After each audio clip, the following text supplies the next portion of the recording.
सुंदरता। एक अति सुंदर महिला ने विमान में प्रवेश किया और अपने सीट की तलाश में नजरें घुमाई। उसने देखा कि उसकी सीट एक ऐसे व्यक्ति के बगल में है जिसके दोनों हाथ ही नहीं हैं। महिला को उस अपाहिज व्यक्ति के पास बैठने में झिझक हुई।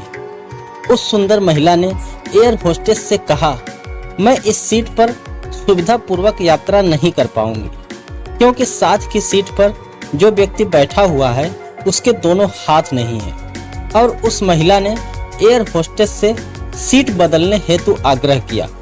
असहज हुई एयर होस्टेस ने पूछा, मैम क्या आप मुझे कारण बता सकती हैं? महिला ने जवाब दिया, मैं ऐसे लोगों को पसंद नहीं करती। मैं ऐसे व्यक्ति के पास बैठकर यात्रा नहीं कर पाऊंगी। दिखने में पढ़ी लिखी और विनम्र प्रतीत होने वाली महिला की यह बात सुनकर एयर होस्टेस अचंभित हो गई। महिला ने एक बार फिर एयर होस्टेस से जोर देकर कहा, मैं उस सीट पर नहीं बैठ सकती, अतः मुझे कोई दूसरी सीट दे दी जाए। एयर होस्टेस ने खाली सीट की तलाश में चारों ओर नजर घुमाई पर कोई भी सीट खाली नहीं दिखी। एयर होस्टेस ने महिला से कहा, मैडम इस इकोनॉमिक क्लास में कोई सीट खाली नहीं है, किंतु यात्रियों की सुविधा का ध्यान रखना हमारा दायित्व है, अतः मैं विमान के कप्तान से बात करती हूँ, कृपया तब तक थोड़ा धैर्य रखें। ऐसा कहकर होस्टेस कप्तान से बात करने चली गई। कुछ समय बाद लौटने पर उसने महिला को बताया, मैडम आपको जो असुविधा हुई उसके लिए बहुत खेद है। इस पूरे विमान में केवल एक सीट खाली है और वह प्रथम श्रेणी में है।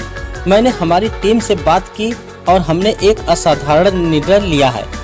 एक यात्री को इकोनॉमिक क्लास से प्रथम श्रेणी में भेजने का कार्य हमारी कंपनी के इतिहास में पहली बार हो रहा है।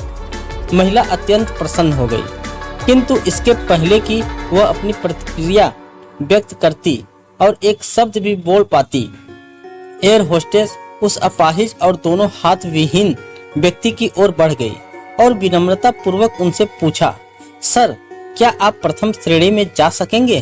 क्योंकि हम नहीं चाहते कि आप एक अशिष्ट यात्री के साथ यात्रा करके परेशान हों। यह बात सुनकर सभी यात्रियों ने ताली बजाकर इस निर्णय का स्वागत किया।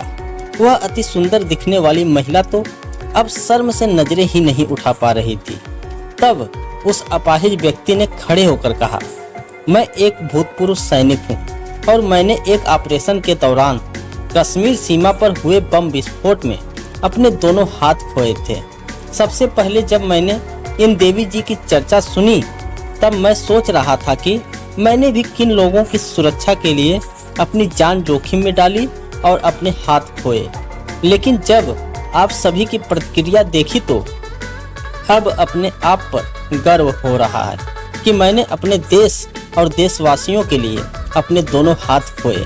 और इतना कहकर वह प्रथम श्रेणी में चले गए। महिला पूरी तरह से अपमानित होकर सर झुकाए सीट पर बैठ गई। अगर विचारों में उदारता नहीं है तो ऐसी सुंदरता का कोई मूल्य नहीं है। मेरे पास एक कहानी आई थी, मैंने इसे पढ़ा तो हृदय को छू गई, इसलिए पोस्ट कर रहा हूँ। उम्मीद करता हूँ कि आप लोगों को भी बहुत पसंद आएगी। सो दोस्तों, वीडियो अच्छा लगा है तो लाइक, सब्सक्राइब और कमेंट करना ना भूलें। वीडियो देखने के लिए धन्यवाद।